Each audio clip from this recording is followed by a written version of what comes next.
New York Dolls, yeah. Who? Dead Boys. No, he's from Detroit. Dead Boys? Yeah. And then you had the Patti Smith group. Yeah. Very guitar oriented. Like that was No, and the Velvets, they came earlier, but okay, late 70s they were still that they were lingering on. Linger on. Anyway, so we decided at that point I was the oldest in the band. I said, let's go to New York. Bad move. When we got to New York, the sound of the city was soft cell. That artificial snare with the little twee Casio. You know, soft cell. Tainted Love. Remember Tainted Love? The old soul hit. That's basically the whole sound now in Manhattan. And all the good guitar music was about to happen in Los Angeles, so we went the wrong way.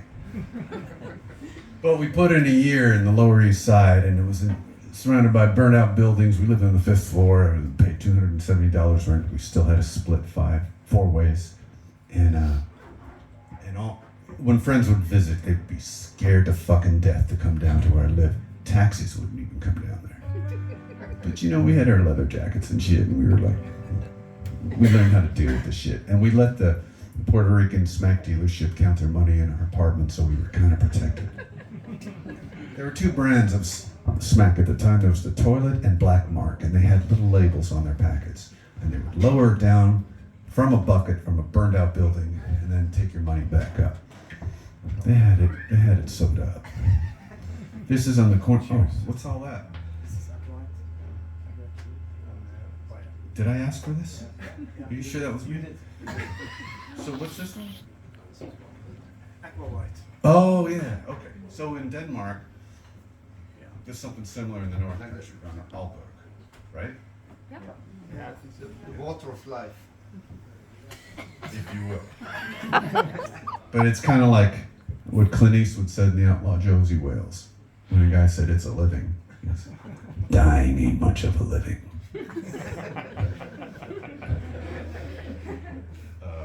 Skull. Or, since I come from Samiland, up there in Velso, Mesta.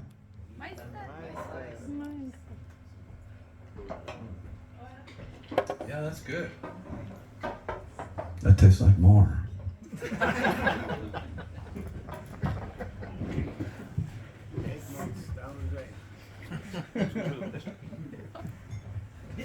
So we're living for a year in the Lower East Side, and there's danger at every turn, but we get used to it. We blend in, and we're like reflecting all the adventures of the city. And then this guy who plays guitar in the Patti Smith group, his name is Lenny Kaye. And he's a big, avid record collector. And back then, people would list the records they had on the back of magazines. Mm-hmm. Yeah, that's good.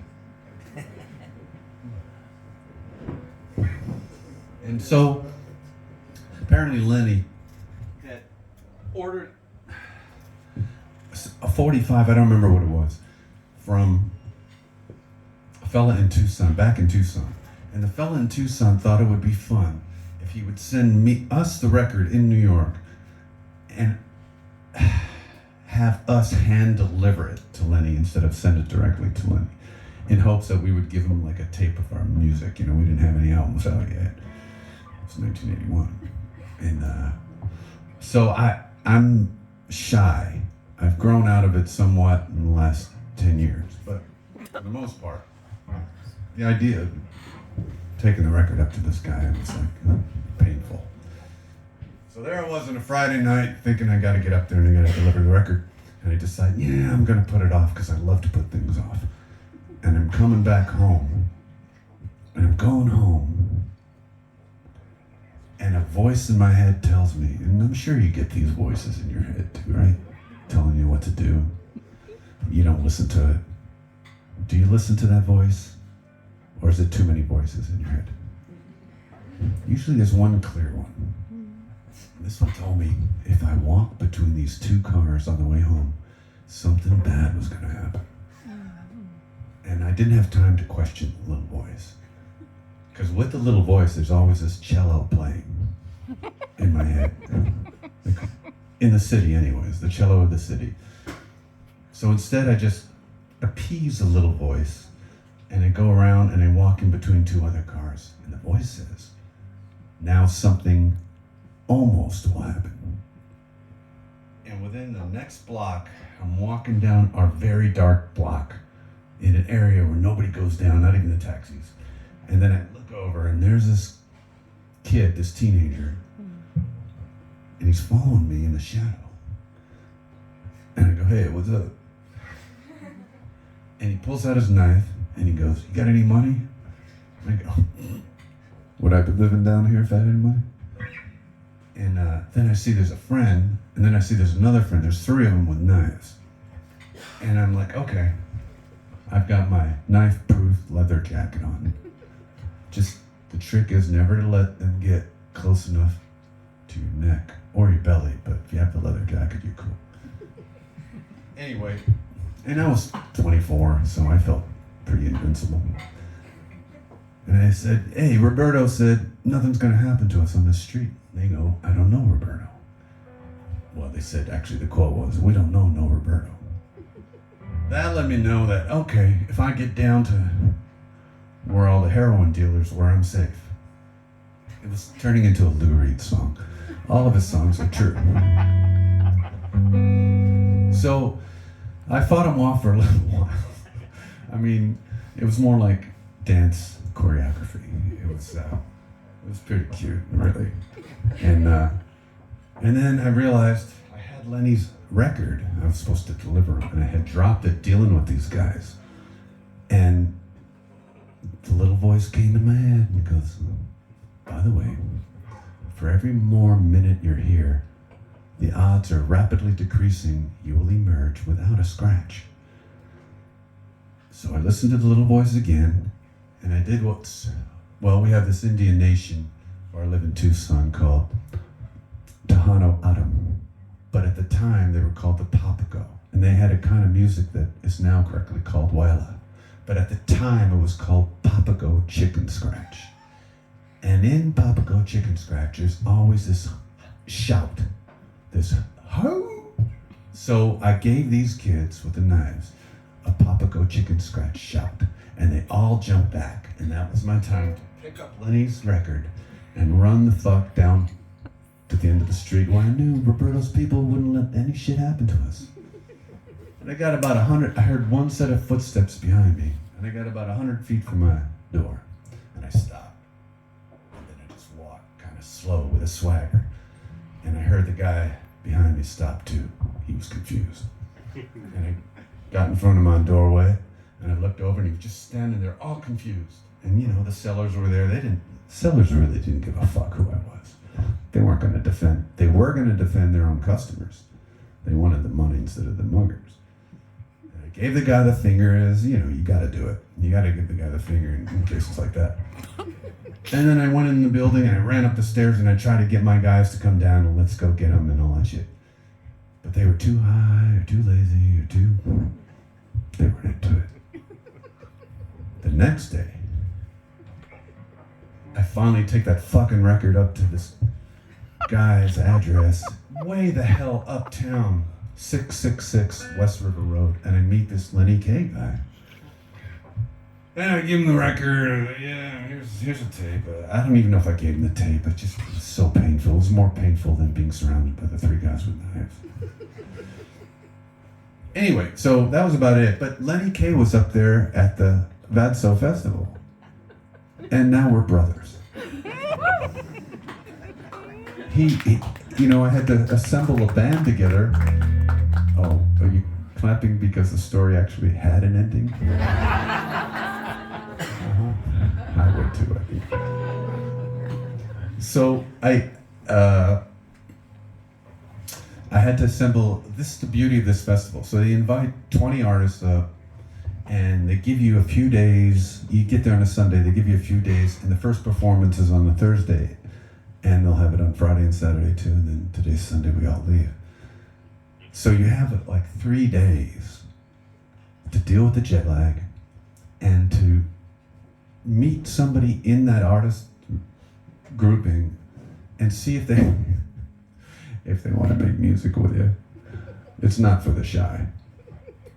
In the end, I had Lenny Kaye on guitar, Mike Mills on bass, Vicky Peterson on guitar, John Castle on drums, and then Scott McCoy from the -5 sat in on keyboard. I didn't even ask him.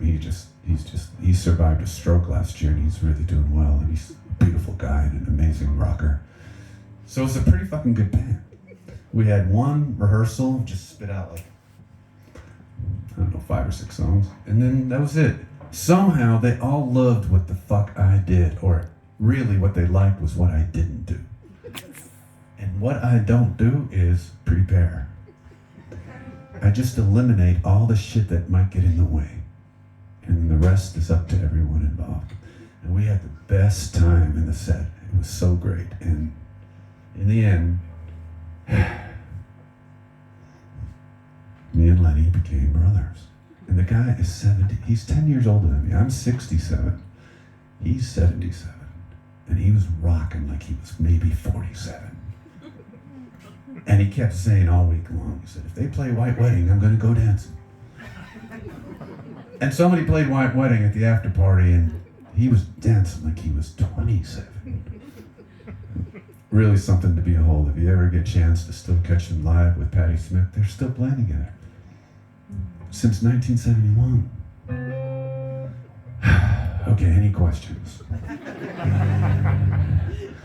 Yep. Oh, you know, here's the problem with that. If I knew cover songs, I'd never write music. The only reason why I write any of these songs, those like piano things you heard and all that shit, is because I can't learn other people's music correctly. It's a disability.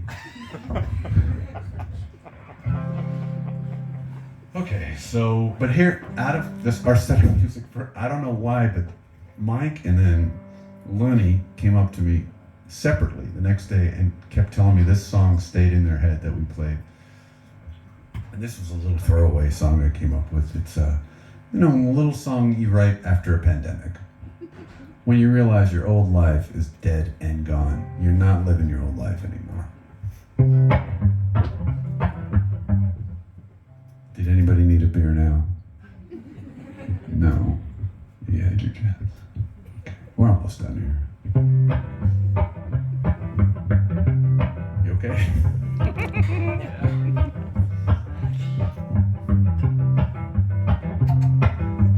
Picking in the carcass with exceptional value. I hope it goes well. No, I don't have to tell you, here amongst the ruckus, we're coping to dispel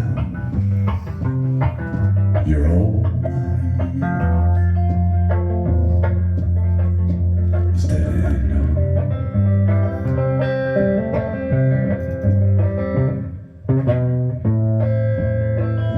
You've been singing a new dance. You're dancing to a new song.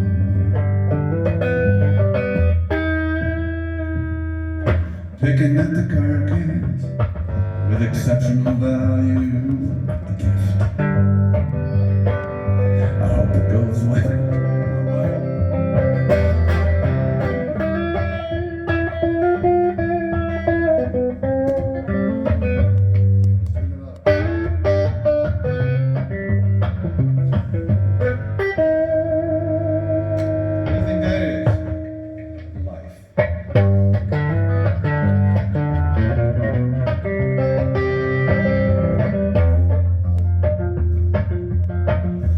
Living your old life is back. It's something underrated. You're way now and behind. It's all been downgraded. Picking at the carcass with exceptional value. Well, I hope it goes well.